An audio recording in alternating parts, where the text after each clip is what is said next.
But क्या पता आज आप शुरू करो और आज से 2 साल बाद मार्केट चेंज हो जाए। आज से 2-2.5 साल बाद, क्योंकि एक एवरेज लैंग्वेज सीखने में 2 से 2.5 साल लग जाते हैं।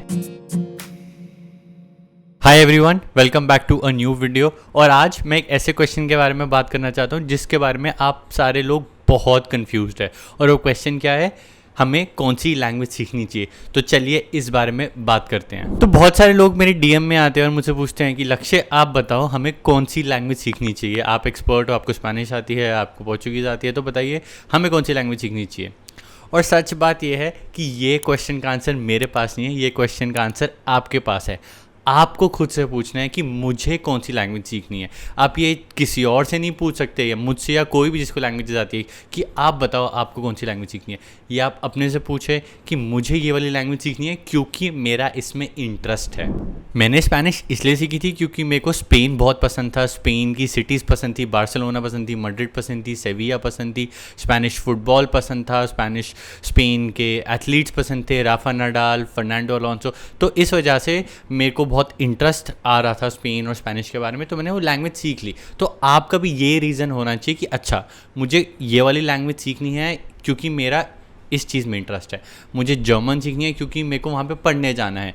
मेरे को फ्रेंच इसलिए सीखनी है क्योंकि मेरा फैशन में इंटरेस्ट है। जो भी कोई भी रीज़न हो सकता है। मुझे जापानी सीखनी है क्योंकि मुझे एनिमे पसंद है। अपना एक इंटरेस्ट, एक रीज़न होना चाहिए लैंग्वेज सीखने का। दूसरे आपको कभी नहीं बताएंगे कि आपको कौन सी लैंग्वेज सीखनी है। और जब भी मैं लोगों को बताता हूँ कि ये आपको डिसाइड करना है आपको कौन सी लैंग्वेज सीखनी है, तो दूसरा क्वेश्चन जो लोग मुझे पूछते हैं वो ये है कि अच्छा लैंग्वेज तो हमें नहीं पता कौन सी सीखनी है, आप मुझे ये बता दो किस लैंग्वेज में ज़्यादा पैसा है, स्कोप है, अपॉर्चुनिटीज़ है, हम वो वाली लैंग्वेज सीख लेंगे। और मेरे हिसाब से ये बहुत गलत अप्रोच है। चलो मैं आपको बता देता हूँ, जापानीज सीख लो, चाइनीज़ सीख लो, कोरियन सीख लो, डच सीख लो, रशियन सीख लो। जो रेयर लैंग्वेजेस हैं वो सीख लो, जो ज़्यादा पॉपुलर नहीं है इंडिया में, उसमें बहुत पैसा है। बट क्या पता आज आप शुरू करो और आज से 2 साल बाद मार्केट चेंज हो जाए। आज से 2-2.5 साल बाद, क्योंकि एक एवरेज लैंग्वेज सीखने में 2 से 2.5 साल लग जाते हैं।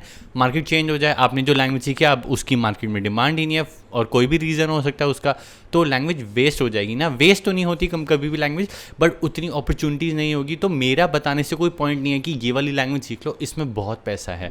क्योंकि जब मैं सर्वांतेस में पढ़ता था तो होता क्या था कि बहुत सारे लोग स्पेनिश सीखने आते थे क्योंकि उन्हें कहीं से सुना था स्पेनिश में बहुत पैसा है, बहुत जॉब अपॉर्चुनिटीज़ है। और आज के अगर आप टाइम देखोगे तो मार्केट जो स्पेनिश की है वो बहुत सैचुरेट हो चुकी है। और प्रॉब्लम क्या होती थी, उनका उस लैंग्वेज में इंटरेस्ट नहीं था, उनका स्पेनिश में बिल्कुल इंटरेस्ट नहीं था। और होता क्या था कि वो A1 लेवल, जो बेसिक लेवल होता है, उसके बाद वो छोड़ के चले जाते थे क्योंकि उनसे वो लैंग्वेज सीखी ही नहीं जा रही थी, क्योंकि उनका इंटरेस्ट ही नहीं था।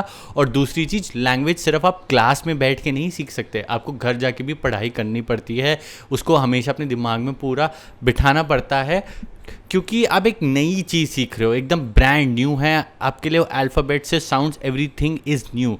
तो इतना आसान भी नहीं है कि ये लैंग्वेज बता दी और हमने सीख ली और नौकरी लग गई। लैंग्वेजेस की एक और बड़ी पिक्यूलियर चीज़ ये है कि ये आपके स्कूल की तरह या आपके कॉलेज की तरह नहीं है कि हमने रोते धोते करते कराते कर लिया, कि 12th में कैसे भी हमने बोर्ड्स में नंबर ले आए, कॉलेज भी 3 या 4 साल कैसे भी करते कराते बस पास हो गए और हो गया। लैंग्वेजेस को अगर आप टाइम नहीं दोगे आप नहीं सीख पाओगे। लैंग्वेजेस जिम जाने जैसा है कि एक दिन 20 घंटा पढ़ लिया, या एक दिन हमने 20 घंटे मतलब आधा दिन जिम में निकाल दिया तो आ जाएगी। नहीं, आपको डेली थोड़ा थोड़ा थोड़ा थोड़ा थोड़ा थोड़ा, चाहे वो 20 मिनट हो, चाहे वो 1 घंटा हो, चाहे वो 4 घंटे हो, आपको थोड़ा थोड़ा थोड़ा थोड़ा एक लंबे पीरियड के लिए देना पड़ता है। क्योंकि आप नई वोकैबुलरी बिल्ड करते हो, नई ग्रामर सीखते हो, नए तरीके से एक पूरा आपका दिमाग वायर होता है कि अब मेरा दिमाग में मैं वैसे सोचूंगा, उस तरीके से बात करूंगा। तो लैंग्वेजेस को आप कंपेयर मत करो कि मैंने ये कर लिया वो कर लिया तो हम लैंग्वेज भी सीख लेंगे। ये बिल्कुल बिल्कुल डिफरेंट है, ये मैं इसकी गारंटी दे सकता हूँ अपनी एक्सपीरियंस से। और जा रही जॉब्स की बात, तो मैं आपको एक चीज़ बताता हूँ, लैंग्वेजेस में आपको जॉब्स तभी मिलेंगी जब आपका एक अच्छा B2 लेवल, B2 एक नेटिव लेवल होता है, तब जब आपका वो लेवल होगा तभी एक आपको नौकरी मिल पाएगी। डुओलिंगो पे लैंग्वेज सीखने से आपको नौकरी नहीं मिलेगी क्योंकि आपके पास कोई सर्टिफिकेशन नहीं है। डुओलिंगो पे आप मे बी 2 साल से पढ़ रहे हो, लेकिन आपको कभी कोई नौकरी नहीं मिलने वाली डुओलिंगो के बेसिस पे। यूनिवर्सिटी या इंस्टीट्यूट से ही लैंग्वेज सीखे, क्योंकि जब आप नौकरी लेने जाएंगे तो आपसे वो सर्टिफिकेशन मांगेंगे, तो आपके पास वो सर्टिफिकेशन है कि मेरे पास ये लेवल है इस यूनिवर्सिटी से या इस इंस्टीट्यूट से। क्योंकि जब आप एक इंटरव्यू के लिए जाते हो, कोई भी जो लैंग्वेज वाली जॉब्स होती है, वहाँ पे क्या होता है, वो आपको रिटन एग्जाम लेंगे, आपको क्वेश्चन ही समझ नहीं आ रहे, आपके पास डिग्री है, आपने कहीं सर्टिफिकेट कोर्स कर लिया या कहीं से भी बेकार जगह से आपने लैंग्वेज सीख ली, तो सर्टिफिकेट तो है बट आपको क्वेश्चन ही समझ नहीं आ रहे। और आज जब आपका ओरल राउंड होगा, जब आपसे एक इंटरव्यूअर स्पेनिश में या जो भी लैंग्वेज में बात करना चाहेगा, आप उस लैंग्वेज में उसको रिस्पॉन्ड ही नहीं कर पा रहे, तो क्या करोगे उस डिग्री का, जब आप उस लैंग्वेज को प्रैक्टिकली यूज़ ही नहीं कर सकते। जब आप यूज़ ही नहीं कर पा रहे तो जो आपका इंटरव्यू ले रहा है उसको पता चल जाएगा और आप रिजेक्ट हो जाओगे। तो लैंग्वेज नहीं है कि वैसे ही हमने सिर्फ पेपर ले लिया, हमने डिग्री दिखा दी, हमने अपना सर्टिफिकेट दिखा दिया और हो गया। You have to keep on practicing it. You have to keep in touch with the language. You have to be good at it if you want to get a job. And Duolingo is not going to help you for sure. एक और चीज़ जो मैं यहाँ बताना चाहता हूँ कि 100% कभी भी लैंग्वेज पे रिलाई मत करो। मैंने वो गलती करी थी, अब मैं दूसरी स्किल्स और सीख रहा हूँ। क्योंकि लैंग्वेज को आप हमेशा एक साइड डिश की तरह रखो। आपने जो पढ़ना है, जो सीखना है करो।